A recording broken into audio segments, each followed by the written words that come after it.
jaajëfal leen ci ànd bi ngeen di ànd ak ñun mbokku internet yu 5M TV Sénégal jaa ngeen jëf ci teewlu bi.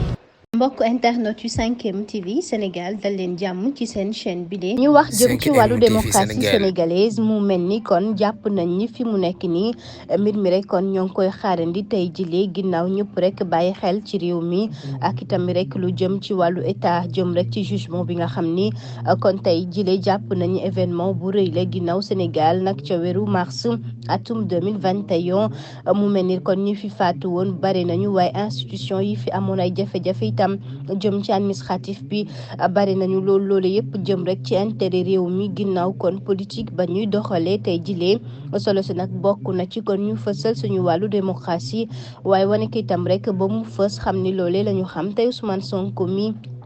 nga xam ni moo nekk nag ci guuta ginnaaw kon ba ñu rek salfaañ yàq ak yelleefam file ci Sénégal jëm itam ci wàllu politique leneen itam bokk na ci jëm rek ci ni ñuy taxawee ca bitim réew ak ci réew mi lee mu mel ni wàllu atmosphère politique bi rek moom gis-gis bi ñu am jamono ji jëm ci wàllu démocratie ak état de droit ak justice ba ci droit humain loolu yëpp tey jile kon nañ koy rek daal di fësal ñuy wax ne kon fi mu nekk nii moom parti bi fi nekkoon di Pastef ginnaaw gi ma ngay fësal boppam ndax jàpp na ni tey jilee ginnaaw ba DGE kon bañee joxe rek lu ñeel wàllu parrainage bi ak itam rek lu jëm ci parti bi nga xam ni kon gàntal nañ ko ñu daal di ko fiy jëlee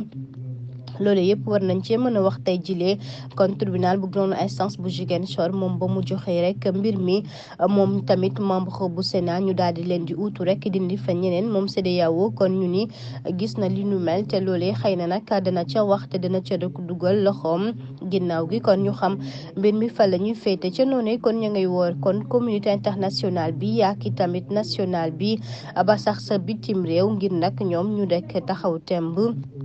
ngir bile histoire ñu teewee ko jëm rek ci wàllu nag état de droit ak démocratie waaye itam rek jëm ci wàllu leadership bi ci wàllu politique ca noone kon ña ngay xam le ni taxaw nañu temb ngir xeex rek ak yelleef doomu aadama yi nga xam ni kon salfaañi nañ ko ci biir réew mi